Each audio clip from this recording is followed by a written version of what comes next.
మన దేవుడు సర్వశక్తుడైన దేవుడు.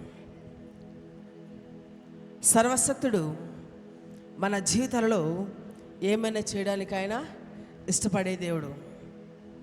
నా దేవుని గురించి నేను ఎక్కువగా చెప్పడానికి ఇష్టపడతా. ఆయన ఏ కార్యమైనా చేయడానికి సమర్థుడైన సర్వాధికారి అయిన దేవుడు. హల్లెలూయా, హల్లెలూయా, హల్లెలూయా. మన దేవుడు ఎవరు? సర్వశక్తుడు, సర్వాధికారి అయిన దేవుడు, రాసులకు రాసును ప్రభువులకు ప్రభు అయిన దేవుడు మన దేవుడు. అలాంటి దేవాది దేవుణ్ణి మనందరం ఆరాధిస్తున్నాం. హల్లెలూయా, హల్లెలూయా, హల్లెలూయా. ఆయన సర్వాధికారముతో మనందరినీ ఏలుతున్నాడు, మనందరిని కాపాడుతున్నాడు. కాబట్టి మనందరి బలహీనతల్లో ఆయన సహాయం చేస్తాడు.